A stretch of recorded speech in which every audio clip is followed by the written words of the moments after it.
Good morning, everyone.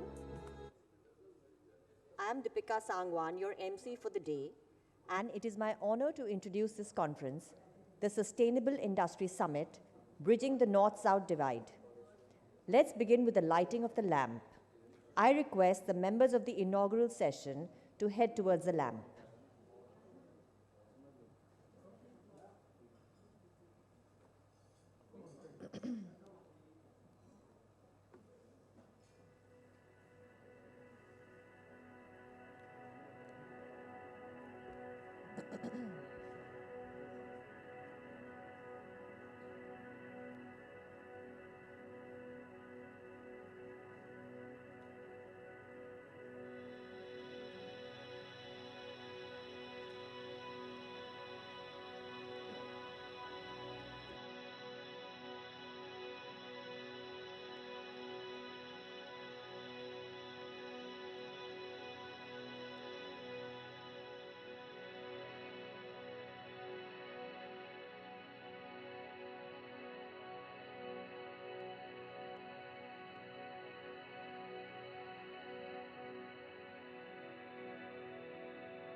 Yes, lighting the lamp and then lighting speed.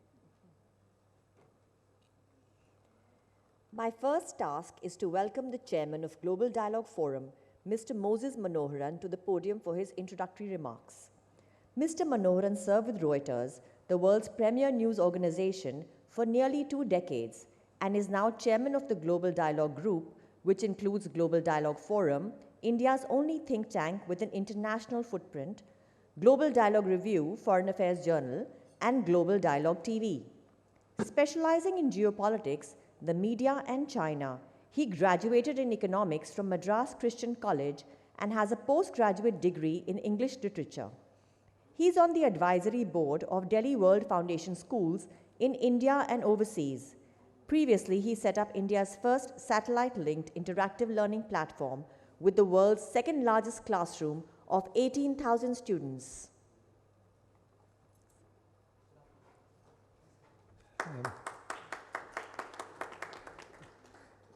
Thank you for that generous introduction, Deepika. So here we are. I mean, in Delhi there is a habit of people not coming early in the morning. So next time I think I'll keep the inaugural session at about 2 o'clock or something, and let the other sessions happen. Apart from that, we have, actually we are expecting over 100 people, so that's why they will come eventually around lunchtime, I think. But anyway, be that as it may. I would like to just be very brief, because I know the experts are sitting here. But we are different in a way that we are not as big as some of the more famous think tanks here, but we claim to have an international footprint. We are the only think tank which has ever done a major conference in China. Nobody else has done it. And until today, it is the biggest. It was done in 2016. We are the only think tank which, just before COVID, we did a conference at Chatham House, partnering Chatham House in London. And Chatham House we consider sort of the mother of all think tanks in the world. So we have a global footprint, and our ambitions are global. We are in the process of partnering one of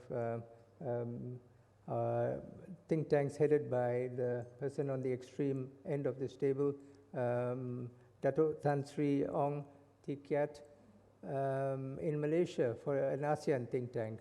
We are reopening a center we had, the only center foreigners had on strategic issues in China. So we are there everywhere. We engage with everyone, regardless of different views or points of view, because I think the people are all one.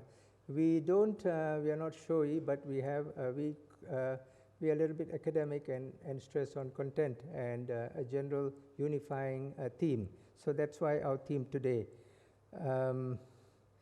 So once again, I think the seats will be filled a little later in the day. Unfortunately, not in time to hear these luminaries on stage at the inaugural. I'm honored to welcome all of you here at this venue, the dignitaries who will address us, and a virtual audience around the world tuning in to the Sustainable Industry Summit, Bridging the North-South Divide. Now, I know His Excellency, the Danish ambassador, has hinted on this word summit and said, well, so we take liberties because everyone has a freedom to choose what they interpret as a summit. And I believe, although we don't have summits with the world leaders or ministers or things like that, but we have a summit of distinguished people, not just here seated at the table like Dr. Ajay Mathur, who is head of the International Solar Alliance, which is perhaps the only major world body. It has 114 member nations, which is hosted by India. So it has its headquarters here. It has our own very eminent environmentalist heading it. So we have such distinguished people. We have later in the session Dr. Vibha Dhawan, who is the head of TERI, which is the leading premier Indian environmental research institution. We have Dr. Veena Jha, who is actually half the time based in Switzerland with a leading environmental group. So here we have the people here and later on who will address us. So this is my, I don't know whether it will be acceptable to His Excellency Ambassador Swain, but this is our interpretation of summit, a summit of excellence, of people who have ideas.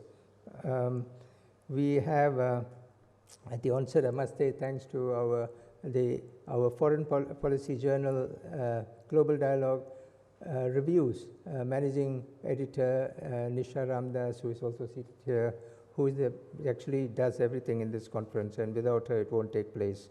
Now I'm just going to talk briefly on what I consider the theme.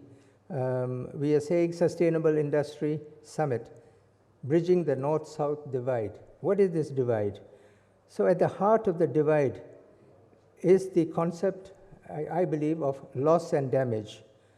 In the narrowest sense, it rises from the global South's feeling of grievances, mainly dating back to the colonial era and what is now universally accepted as an unacceptable exploitation of the colonized people's human and natural resources to build their own economies. And the other area of a divide is the restraints which all the climate conferences are seeking to impose on the developing world as it tries to expand industrially and wants to catch up with the developed world. So both of them have points on each side. The developed world will say, all right, don't repeat our mistakes just because you want to be like us, but we know. But I believe that loss and damage, it is in a larger sense, it encompasses the whole human condition. What is human, the existential view? It includes the war in the Ukraine and the mounting tensions in the South China Sea. All the involved nations, as well as others on the periphery, have also suffered loss and damage. Nobody is coming out of this without loss or damage, depriving the most vulnerable people their basic necessities. The biggest victims, as in most conflicts, are women and the fleeing refugees, migrants, call them what you want. They need special protection in an inclusive world where loss and damage should not be confined to discussions on the lowering of emissions or this or that and the blaming of each other, which goes on continuously. I think we should take a more positive steps on looking at the whole human condition and being supportive of those who are in the most vulnerable countries and the most vulnerable of the people. So I leave my betters to address these various facets of loss and damage and any other issue in the course of this conference, and to perhaps reach a consensus on how to bridge this divide. With that, I thank you all.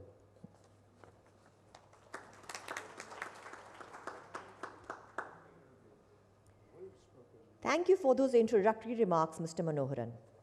I now request His Excellency Mr. Freddie Swain, Ambassador of Denmark to India, to deliver the inaugural address.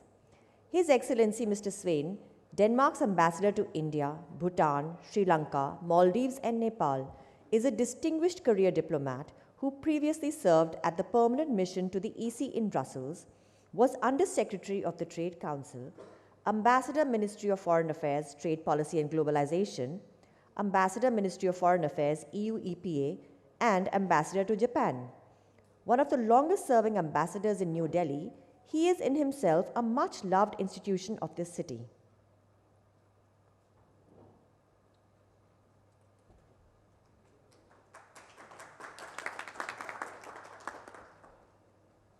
Thank you very much indeed, and of course it's good to know I'm a loved person. That's only my wife who would normally tell me that, but thank you very much indeed. At least there are 20 million people here in Delhi, so that's great.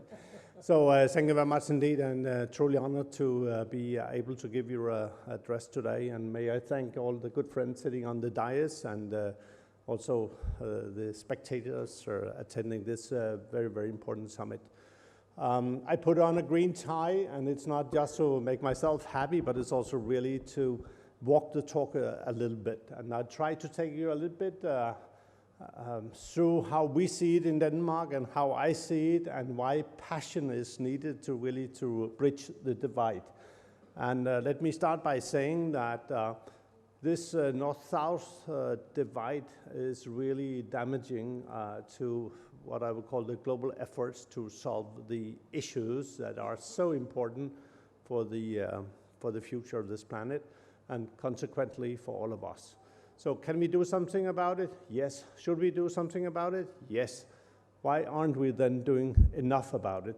We had just an initial talk here about the 1.5 degree kind of objective, and of course it's nice to have these one-liners, but by the end of the day, it's the action that counts. And it might be cooler some parts of the world, it might be warmer and hotter, and I'm especially also privileged that, perhaps it's a bad joke, but there's a cyclone devastating some parts of Africa, and it has been given the name of Freddy, so I hope at least I'll not be a cyclone to your thinking, but at least I will try to take you a little bit through what we are doing.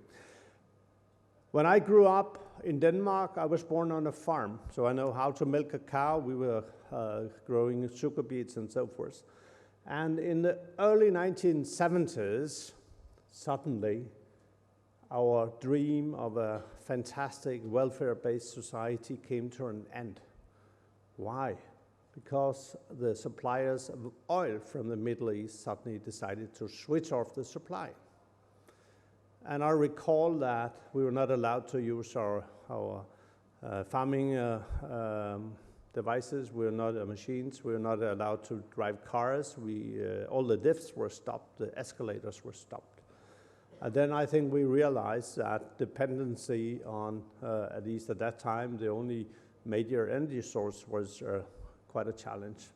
That led visionary politicians, that led, let's say, forward-looking business people and researchers to look into how could we reduce the dependency on that. And then we developed what we call the kind of clean tech. And Denmark became, at that time, one of the front runners into, I see, our wind turbine. And wind is the big thing in Denmark. So at that time, we were forced to change our trajectory. We did not do it because we had a political will. We did not do it because we were caring about the planet and the climate as such. We were forced to do it. Years later, Denmark has really become the front runner in clean, green energy. Last year, more than 55% of all electricity consumed in Denmark came from wind alone. And then on top of that, you have the other sources of revenue, of renewables. So basically, many days of the years, Denmark is really driven by green, renewable energy. We have built up a double-digit, multi-billion US dollar industry. We've created millions of jobs inside Denmark, outside Denmark, through this greening of our society. And that's a very strong argument for others really to follow it. I've spent many years in India. In fact, I'm here on my 10th year as an ambassador in 2 tenures. And I have seen with great proudness how India has developed. I came to Gujarat first time back in 2011, met the then chief minister. We had, in fact, May 2011, we had a long discussion about green development. And there I found a dedication, a wish for a change. And in India, it's not about being forced to do it, like in many other developing countries. It's a political choice. See what your Honorable Prime Minister did at COP26 in Glasgow, tabling huge ambitions. Was he forced to it? No. Was there people who were objecting to it internally and outside? Yes, of course. Because how can a developing country, how can they just put so much of efforts, so much of ambitions into a green trajectory? But your Prime Minister stood on it. And 1st of February this year, I was sitting in the Prime Minister's office. And when the finance minister, finance minister was introducing the union budget proposal, then suddenly something which we have been arguing for a long time suddenly was mentioned, green growth. And here you have a society, 1.4 billion, the most populated nation of this planet, now really focusing on green growth. Green solutions, fine, but that's not the only answer. So you need really, if you want this, what you call it out here, Viksit Bharat, to really come into the emergence, then of course you need to have a green trajectory. India has the G20 presidency. I hope, I pray literally that India will be extremely successful, at least in changing some of the structures, whether it's financial structures, whether it's global structures, so we have a better way of dealing with these big challenges that we are all facing. And the only chance of bridging the divide between North and South is through cooperation. So I hope, despite whatever global issue, and Moses also referred to that, could divide us, I still hope that we will be able to clinch some kind of agreement, also tackling the climate issue, because without tackling that, we will not be able to at least hand over a planet to our next generations that is worth living at. So we have to do something more importantly. The issue of loss and damage was raised.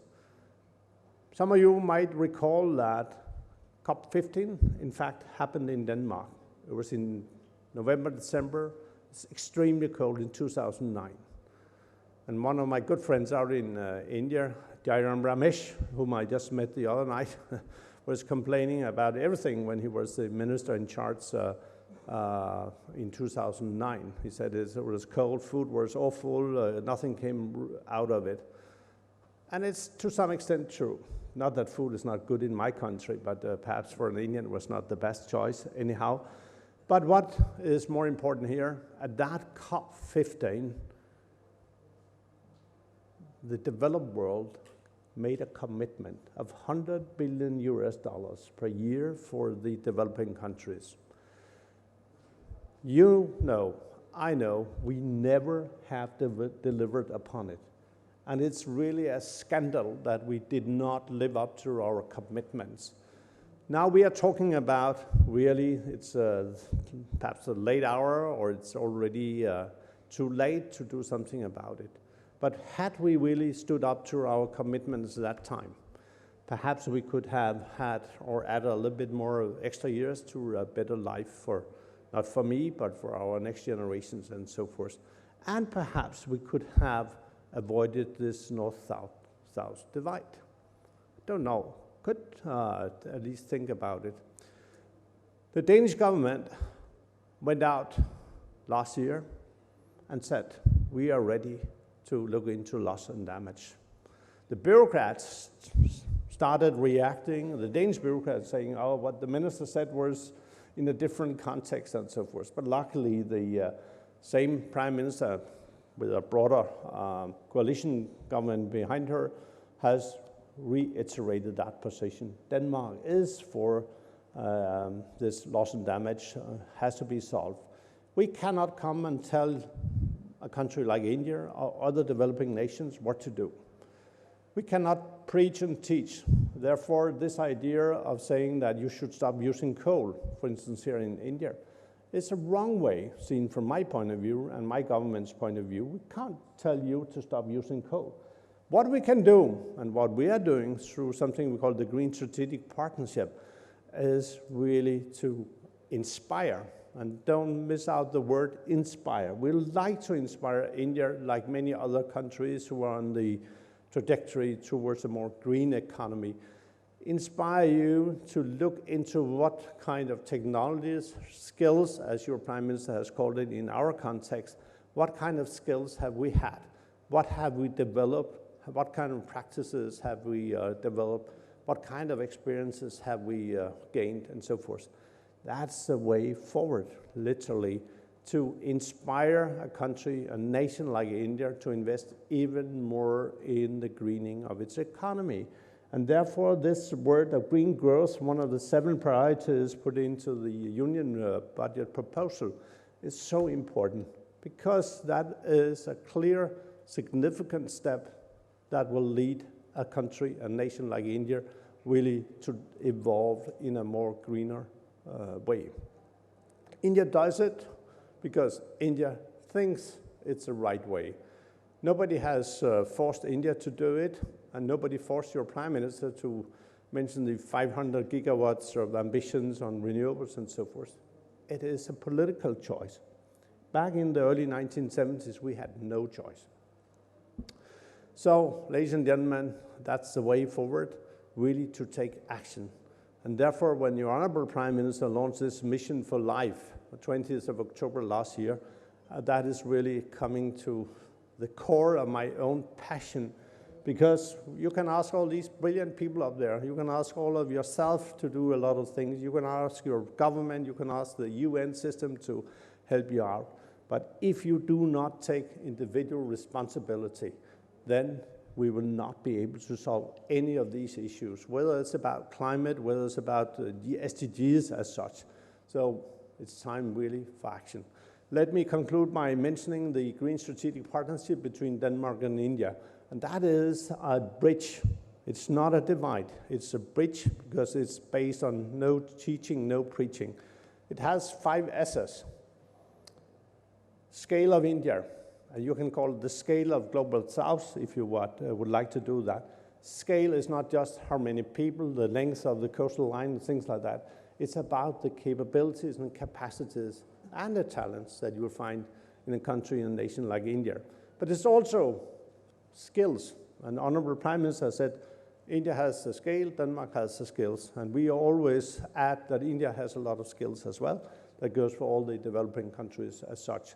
Then we added speed, because we have the Sustainable Development Goals. We have to deliver on them by 2030. And we can't just ignore it. COVID really forced us into a setback.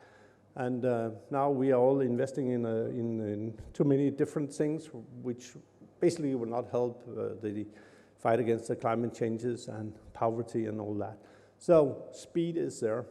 Then scope, what Denmark and India we do should not only be for our bilateral kind of benefit, it has to go beyond. And therefore, the way in which we're working has to be kind of bridge between what India is doing and what we are doing. And finally, we added the fifth S, which has now been translated into green growth, called sustainability. So if you really will build up a fundament so you can reduce the divide, then you have to have these 5 S's, apply them, work along these ideas, and that's the only way forward.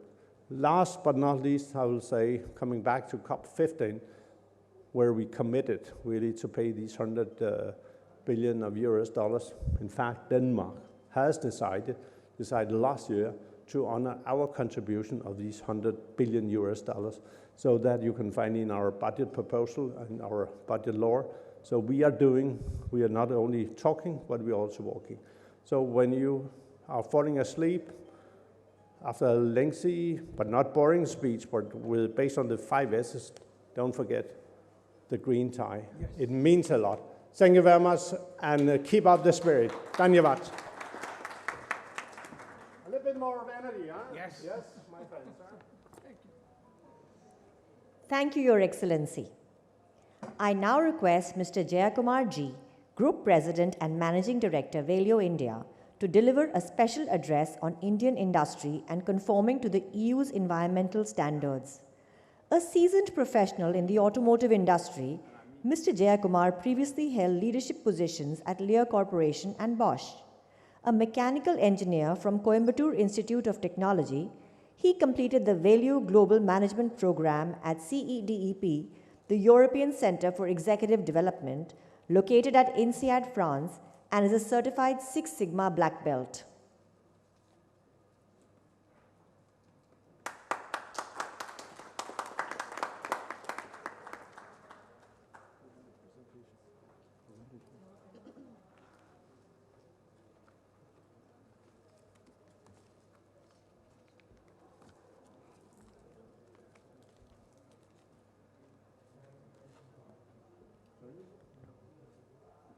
Should I press the...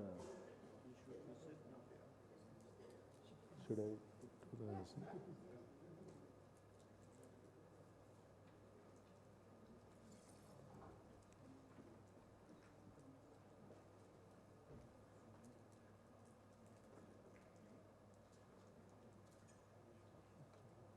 Thank you.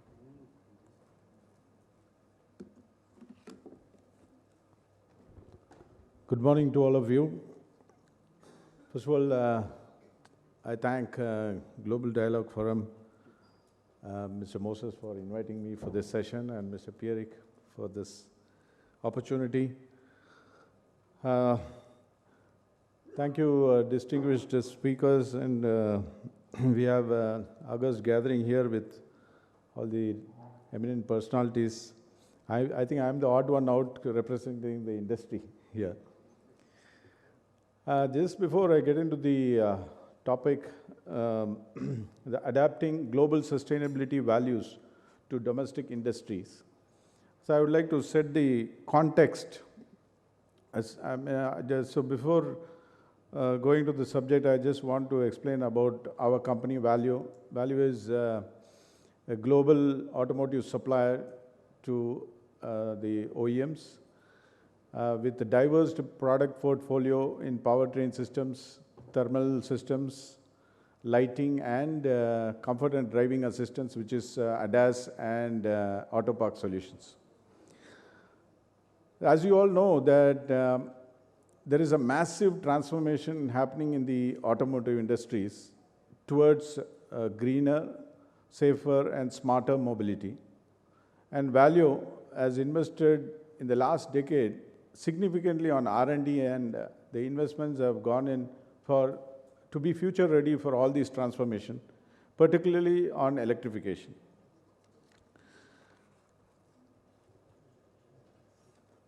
So, climate change and environment degradation is an existential threat to the entire world. So Valeo's worldwide commitment is in line with the European Green Deal, which is to reduce the greenhouse gas emissions by 2050 and limit the global warming to less than 1.5 degrees. So if you look into the, we have the sustainability in our DNA. Our CEO committed to be carbon neutral by 2050, and out of this, 45% of the reduction will happen by 2030. And coming to the Indian context, as His Excellency Ambassador also mentioned, the COP26, our Indian Prime Minister pledged that we will be carbon neutral by 2050. And out of this, 45% reduction will happen by 2030. So when we talk about carbon neutral, we also need to talk about the renewable energy. Today, our renewable energy in India is 121 gigawatts, which is 29% of the total energy. But if you see the targets that is set by the government for 2030, we will go up to 500 gigawatts of renewable energy, and that is almost 4 times of the current levels, which is a significant jump. And also the solar energy is 5 times by 2030. So this is a very important thing, and renewable energy will be 50% of the total energy capacity. But of course there are challenges. So we are deeply dependent on solar panels from imports, particularly China, and the domestic production is not able to keep in place. So this is something which we have to address. Now I'll talk about the Valeo's global ambitions. So we have in 2019, 49.6 metric tons of CO2, which is coming from scope 1 and 2, scope 2 and scope 3. I'll explain a little more detail in the subsequent slides.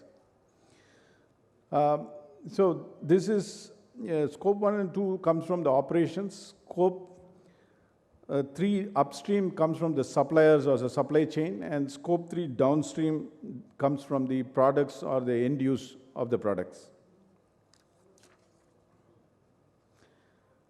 Now, you have to see this whole chain, value chain, that is step 1 to step 6. So step 1 is the production of production of raw materials, manufacturing of purchased components, and the shipping of these raw materials. So these 3, the step 1, 2, 3 forms the scope 3 upstream, that is nothing but the supply chain. And the middle 4 is the production in our plants, which is scope 1 and scope 2. And then the end use of the product in the vehicles is scope 3 downstream. So we need to, so in simple terms, it's input, process, and output. So we need to address the entire ecosystem to achieve the carbon neutrality targets. Now we are aligning to adapt to global sustainability targets for our Indian plants and our supplier partners. So for this, we are developing products that are relevant to Indian market. And also we are fostering the spread of sustainability for in the industry, in the local industry. Now if you see the worldwide contribution of CO2 emissions from automotive, it is almost 18%, which is very, very significant. So we need to address this very, very urgently. In the last 10 years, we have invested on electrification projects. You can see this on the right-hand side, the value products for electrification. We address the four-wheeler, two-wheeler and three-wheeler market with all these different products, the e-motors, inverters, onboard chargers, DC-DC converters, which is part of the powertrain systems, and also the thermal system, which is battery cooling, coolant heaters, high voltage electric compressor, heat pumps, etc. So these products are available in the global portfolio. We are bringing these products to India. You can see one example, we are addressing the Indian market. We are bringing the 48-volt solution, e-motor, e-powertrain for the three-wheelers. Now coming to the green energy in our plants. So we have two steps. One is the power purchasing agreements with the power producers of wind energy or solar energy, and also self-production at the site. So in Chennai plants, we are having 90% of our energy consumed from wind energy. So we are buying wind energy for our Chennai manufacturing plants. And solar, we have signed an agreement to implement in June 2023, where we will cover 50% of our energy needs by solar. And in our Gujarat Sanand plant, we have solar panels installed in the roof panels, which covers 30% of the energy needs. Now, coming to the particular operations, so we need to have the culture in the plant, in our shop floor, with our employees. So we have gone for ISO 50001 energy management certification for all our plants, besides the ISO 14001. So this way we can spread the culture and seriousness of this energy management and having efficiency in energy management. So we have several projects running, from small to big projects with small investment projects. Like for example, refurbishment of machines with the high efficiency motors, go for high efficiency compressors, go for LED, we went for 100% LED in our plants, motion sensors in the office areas, solar street lights. So these are the few examples I'm giving you. Then in terms of logistics, which is part of the scope 1 and scope 3 upstream, which I mentioned. So we have the internal transportation for employee shuttles, where we have replaced the old vehicles, old buses with new BS6 vehicles, and also we are doing a pilot run with the CNG buses. And also we have some of the employee shuttles with electric cars. And then we are also asked all our suppliers to migrate to the new vehicles, scrap or sell the old vehicles and go to the BS6 version. And also in the small commercial vehicles, we want to go for the electric vehicles. These challenges can be not handled globally. We need to engage with the local players to handle the challenges locally. So we are working hand in hand with the industry associations. We are carrying out physical audits with our local consultants, and also relaying the disclosure support and skills improvement through our local supply chain. And it is this cascading of this carbon neutrality targets to suppliers one of the biggest challenges. And we have assessed 80% of our Value India suppliers, and we have rolled out the kits for the suppliers to understand in depth on this carbon neutrality, how do we measure and how we need to adapt and how we need to deploy these in the companies. So we need to make sustainability in India, including also our imports especially from South Asia. The next challenge is to bring the circularity as a model practice. So this I'll be showing you in the subsequent slide, where we need to have this 4 R's of part of the circular economy in place. Then how do we assess our maturity level of suppliers? So we have 4 levels: level 0, level 1, level 2, level 3. So level 0 means this carbon footprint is still not measured. And level 1 is scope 1, scope 2, scope 3. The entire chain is measured. And then level 2 is that the suppliers are in line with our value targets to achieve the targets of 2030. And level 3 means they achieve the target level 2050 targets. Now coming on the 4 R's of the circular economy. So this is part of our system or process where we encourage remanufacturing. That means the end product, which has gone out of life, we bring it back and we make it as good as new by replacing the worn-out parts. We repair the electronics and see that the e-waste is reduced. Sorry. Yeah, and then we also do the recycling of, use the recycled materials for our parts, whether it is plastics or steel. And then we also need to go for robust design. For example, if we produce a product which has a life cycle of say 50,000 kilometers or 50,000 cycles, we should enhance the life cycle by 20% or even double it so that the end use is longer. There's a longer lifetime of the products. Now coming to this is a long road for us to go. So we are also engaging with several institutions. We had this World Bank regional offices presentations in Delhi, contribution at World Public Buses Convention. We also had a presentation of value strategy with the industries, then EU delegation in Delhi. And also we have projects for the frugal vehicle electrification. And we had a demonstration in Kochi, Kerala. So these are, and also EU in India engagement on the frugal vehicles. So this picture clearly says that, you know, we need to support the environment and the environment will support us. So, you know, I just remembered a joke about an ATM, you know, in a small ATM, there is 2 ACs and 4 tube lights and printing cash, and it gives a receipt, save the planet. So, so we need to be serious about, you know, this carbon neutrality, reducing CO2 emissions with real actions. Now, as you can see, we have a very long way to go to achieve the carbon neutrality.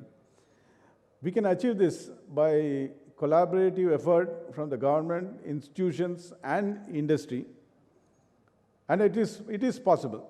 So we need to act now to reduce CO2 emissions, and also it is urgent to have concrete actions to save our planet.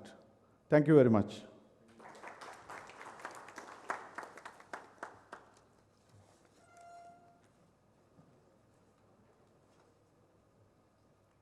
Thank you for that illuminating speech, Mr. Jayakumar. I now invite Dr. Ajay Mathur, one of India's internationally reputed environmentalists, to deliver the keynote address. Dr. Mathur is Director General of the International Solar Alliance of 110 nations. The International Solar Alliance is a treaty-based intergovernmental organization aiming to make solar energy the energy of choice among its members. He has spearheaded the implementation of solar energy and capacity building projects in many developing nations. Recently, the ISA embarked on creating a solar facility to mitigate risks linked to solar investments in Africa. He was a member of the Intergovernmental Panel on Climate Change that was awarded the 2007 Nobel Peace Prize. He was appointed a Chevalier de l'Ordre National du Mérite by the President of France for his outstanding commitment to preserving the environment and tackling energy-related challenges. He was a member of the Prime Minister of India's Council on Climate Change and co-chair of the Global Energy Transitions Commission and the Clean Cooling Initiatives of the One Planet Summit.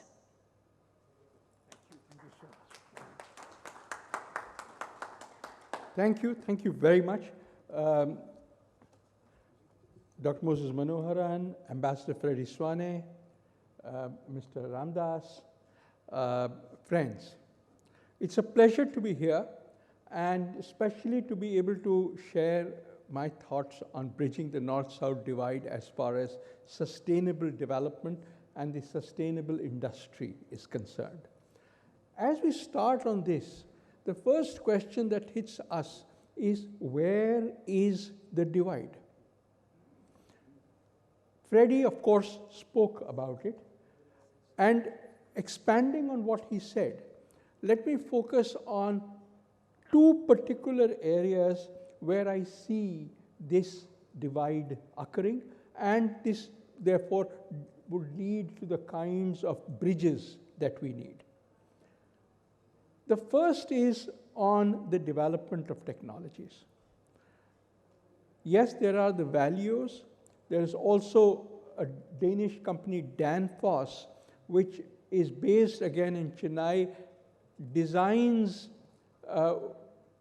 various systems for pumps and pumping systems and HVACs, but designs them in India for the Indian market. And beyond. And beyond. Danfoss is a global company, Freddie. It should be proud of that. So these examples exist. The question that we ask is, why aren't there more Danfosses of the world? Over the years, what we have seen is that companies who develop innovative products,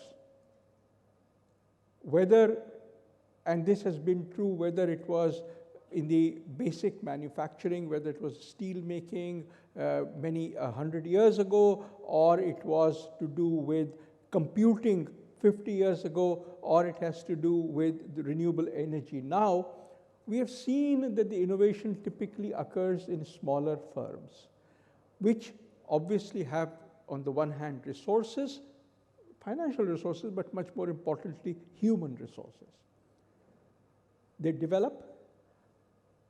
Generally speaking, they do not have the deep pockets to be able to market those innovative technologies. So we have seen, for example, in my sector, the energy sector, we have seen, for example, that large companies, the General Electric, the Siemens of the world, they acquire these and then market it globally. I would like to keep this as one of the major, let me say, changes that is occurring in the world, because now we are seeing the kinds of development that are occurring, these unicorns in a sense, occurring across the world. And I think this is a place where we need to create bridges to cross that divide between the North and the South. The second area, the first was development of technologies. The second area is investment. And again, what I'd like to do is to follow Freddie and point out the fact that in 2021, 2022, there was something of the order of $200 billion in 2021 and $250 billion in 2022, which was invested globally in solar energy. These are large sums of money. They compare favorably with the peak of global investment in power generation at the peak of the fossil fuel boom. $250 billion. So that's great. No, it isn't. The problem is, as was mentioned, there's a very small fraction that goes outside the OECD countries and China. All of Africa got 5% of that funding, 5%. And this is the area which has the best insulation. It's also the area where the largest growth in energy is occurring. And therefore, we asked ourselves, what is the problem? As we looked at the problem, we found that there was a perception, at least a perception, maybe it was a reality, but the perception was that there was enough investment money, but the investment money was not coming into these countries because investors feared that they would not be able to get the returns. This, to me, implies that we need to create the conditions that investment occurs, but returns are also, but they're confident that the returns would occur as well. They need to enhance the credit that is provided. So this, to me, led to two bridges that are needed. One is the technology bridge and the other is the finance bridge. what can we do? As was mentioned, clearly global cooperation is the answer. But let me be a little more specific about what kinds of bridges can we make. And I look back in history to see what kinds of bridges are possible. Not that long ago, when the COVID crisis occurred, but before that the HIV crisis occurred, the world created a patent pool so that the retroviruses that were needed, the retrovirus medication that was needed for HIV could be pooled. Anybody could take these on a payment, but it's not that people held the technologies close to their chest. This has a long and honorable history. At the end, it was when the US came into the First World War, 1917, they realized that they didn't have any fighter aircraft. Why? The US is where the Wright brothers first flew. 1917 is not that far from 1905 when the Wright brothers first flew. Because the Wright brothers and the other major developer of aviation technology, Glenn Curtiss, held patents very close to them. They went after anybody who used, for example, the ailerons or the warping of the fabrics and so on. They went after them and said, how did you use it? We hold the patent for it. So Franklin Roosevelt, who at that point was the Assistant Secretary for the Navy, created the patent pool in which he said anybody who is working in the aviation technology area has to put the patents related to the development into the pool. Anybody could use it, and you have to pay for it. But what it did was, it brought the superiority of the US aviation sector, which continued, I think, at least till the Boeing 747 came out. Yes, as things became more and more complex, dependence on the patent pool declined, and you were much, much more, if you were Boeing or if you were Curtiss Wright or Martin, you much more depended on your own patents because you were now optimizing subsystems within the larger system. But in the initial years, patent pools are essential to take off. I would venture to suggest that in order to promote the very many developments, why is Danfoss successful? Danfoss is successful because it creates products suited to local conditions. Similarly, if you look at another major company, Maruti, Maruti produces cars in India made for the Indian market.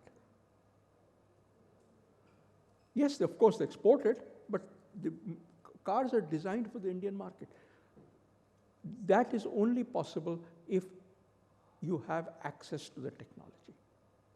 Consequently, I would suggest that creating a global patent pool on technologies related to greenness is essential. The second is on the issue of investments. How can we cooperate? I think one of the key things that we have learned is that there is an adequate amount of investment money. People need confidence that it comes in. As we noted, the International Solar Alliance is trying to help create a more risk-free atmosphere through a solar facility which would provide a payment guarantee risk to those who invest in projects in Africa. We would like to see this become global. We are obviously doing it at a small scale, but what we would like to see is that the availability of guarantees from, say, the G20 world to the rest of the world becomes a reality. That would help in creating the confidence that is needed for the investment to come in. Yes, there are many other things that are needed. You need policies and regulations which enable transparency, which enable standards to be followed openly, which enable a pipeline to be developed, which enable projects to be awarded through a transparent bidding process, and so on. Legal and technical standards need to be in place. But at the end of it, what we need is a system through which the credit enhancement can occur so that money is pulled into the countries where it is not being pulled in right now. I would like to therefore argue that we need to address these gaps in order for the divide to be met soon. Thank you very, very much.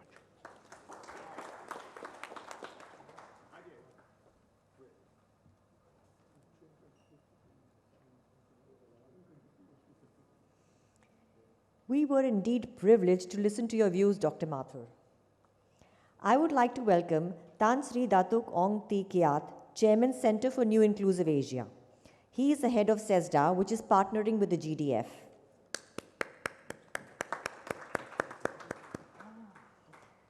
I now request Ms. Nisha Ramdas, Managing Editor, Global Dialogue Review, to give the vote of thanks. Ms. Ramdas is Managing Editor of Global Dialogue Review, Foreign Affairs Journal, and the mainstay of Global Dialogue Forum's conferences, from China, where it conducted the largest ever India-organized conferences, to Chatham House in the UK, as well as in India, from Shillong to New Delhi.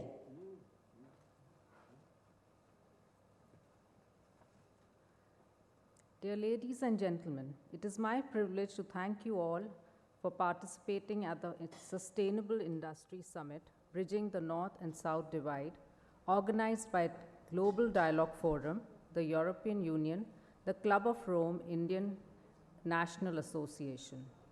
I am the conference director, Nisha Ramdas, from Global Dialogue Forum.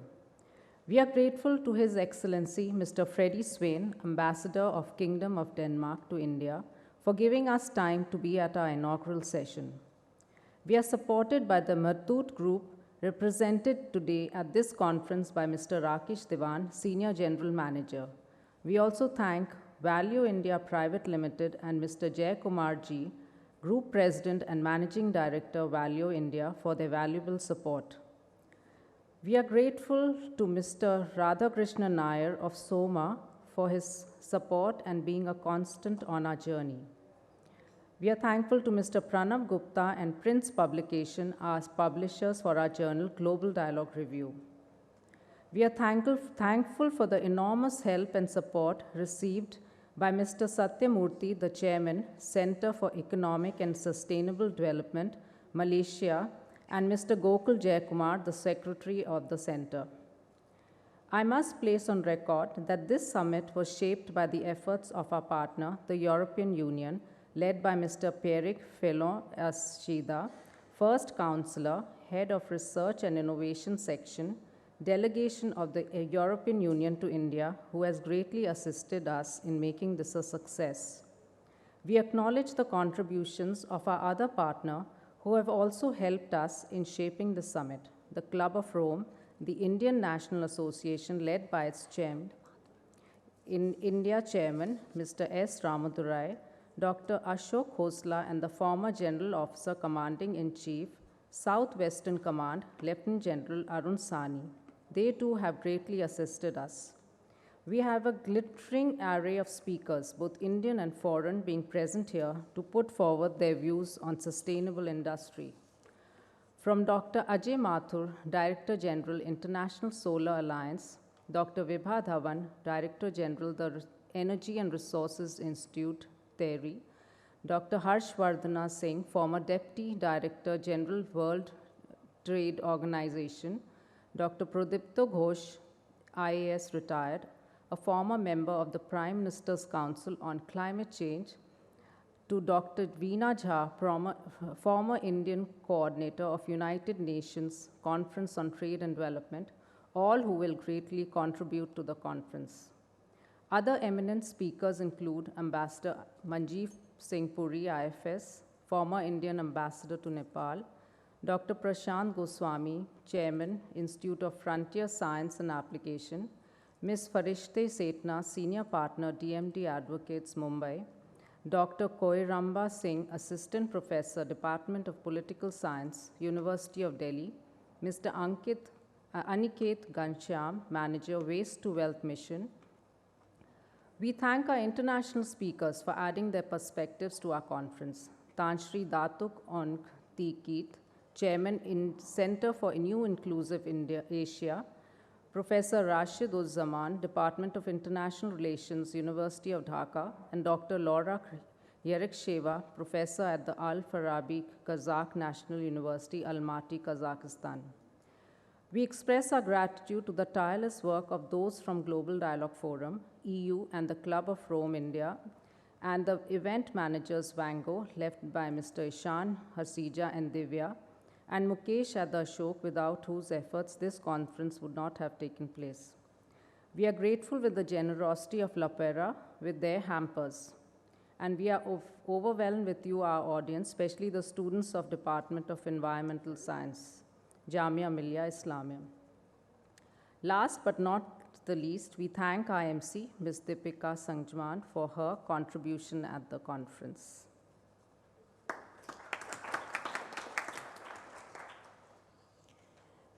Thank you, Ms. Ramdas. We are opening the session for a few brief questions.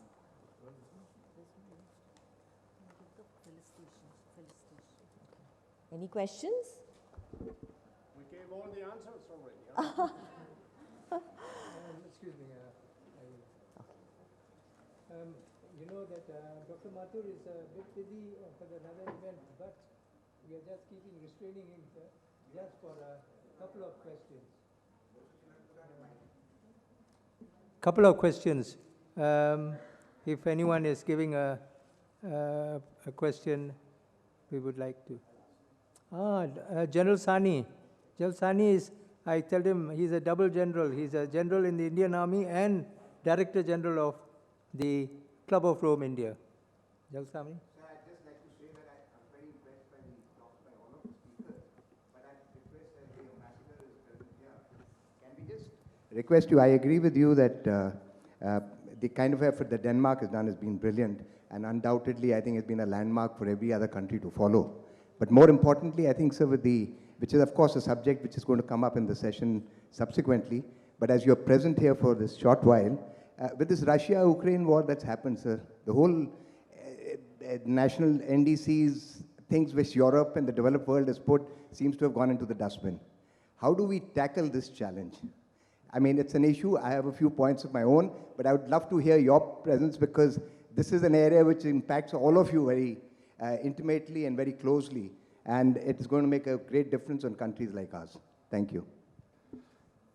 General, I think you're asking very, very pertinent questions. This is about sustainability, and being a true diplomat, I could choose not to answer your question because it falls out of the agenda. However, I would like to state the following. The only way forward to avoid this kind of situation is, of course, having no divides, and that calls for cooperation. So that's the clear answer. Now I think you should address questions to Dr. Ajay Mathur, who raised two very important issues, namely technology and finance. And these are also part of my answer to your question, which has, of course, a totally different direction. So Ajay, let's have some good answers from your side. What to do? May I just intervene, Your Excellency? He is a true scientist, and so for him to, it's his choice to comment on the Ukraine war may be a bit difficult. So as the ambassador of Denmark has said, he let it be confined to his views on finance and. I didn't mean the war per se, sir. I said the impact on climate because of that and the restoration. That's the issue. I mean, your comments on the war I won't really I will be defaulting in protocol by asking you that question. That is not the intention. Intention is the impact that it's creating is going to have. Look at the energy crisis, the issues related to fossil fuels, a lot of other destruction that's happening. The war fighting itself creates pollution of a different kind. So that's the issue I was looking at. Thank you.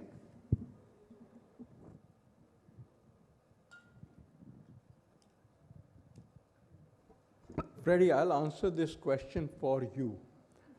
If all the European countries were in the situation in which Denmark is, by having focused a huge bit on renewables, on cogeneration, that reduces the vulnerability to the imports of the gas, the Russian gas.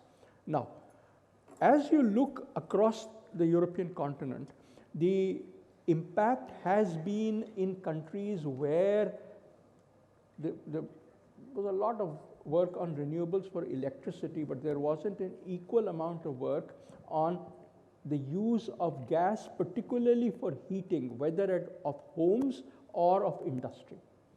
It is those areas where I think we need to focus to reduce our vulnerability. I would argue that at least for North Europe, not for a country like India where heating is not needed but air conditioning is, for those countries there is the cogeneration model that Denmark has put forward. He's a real ambassador. Very astute. But for this is the issue for Dr. Ajay Mathur and for the Danish ambassador here. Is there any point of view on the alternate energy from nuclear sources, nuclear energy?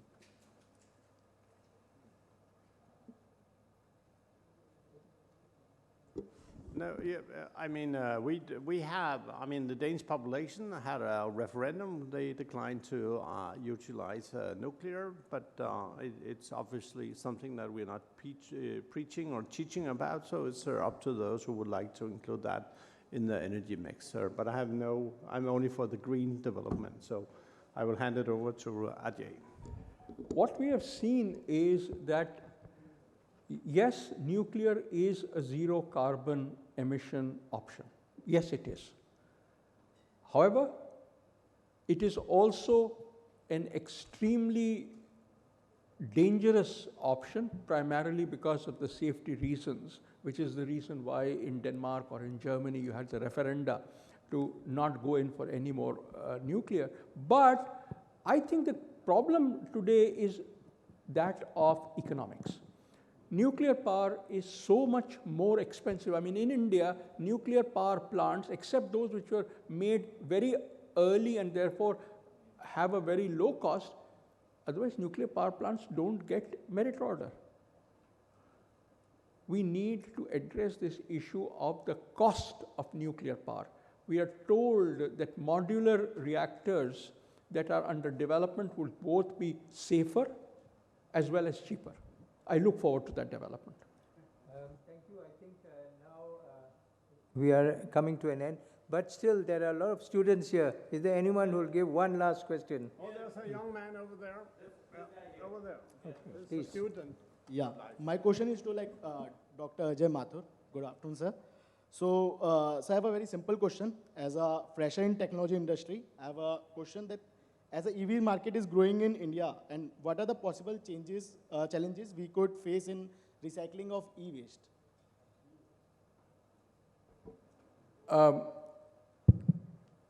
I think yesterday or the day before, the Ministry of Environment released rules for management of e-waste related to solar.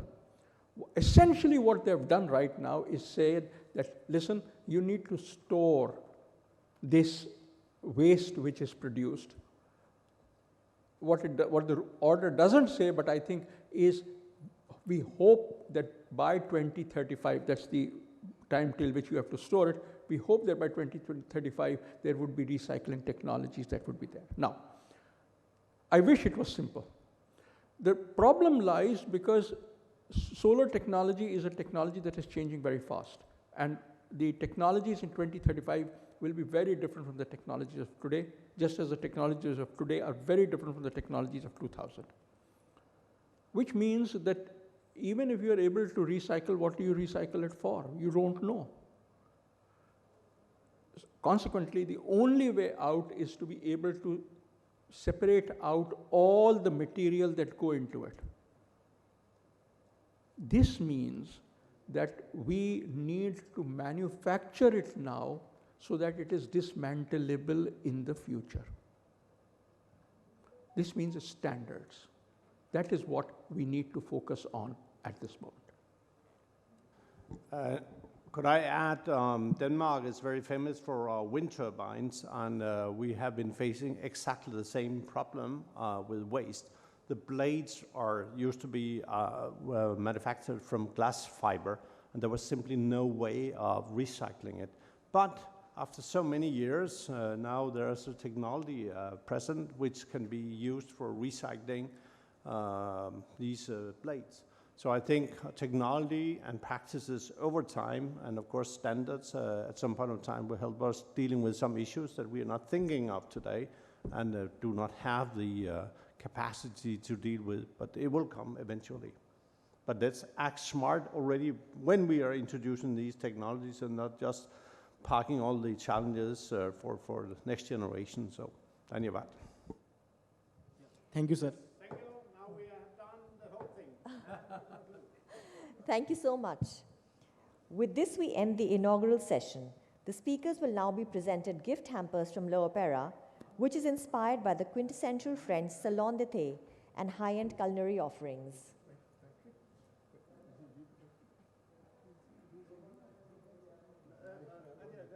Oh, thank you very much.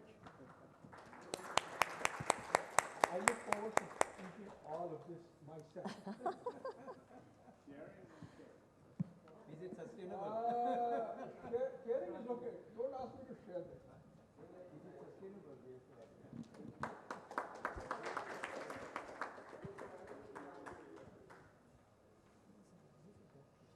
Thank you. I like to share.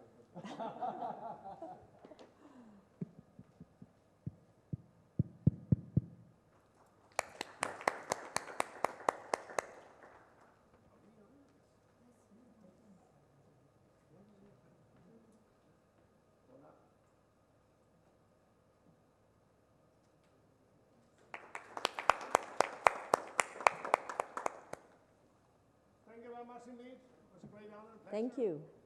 Enjoy the day.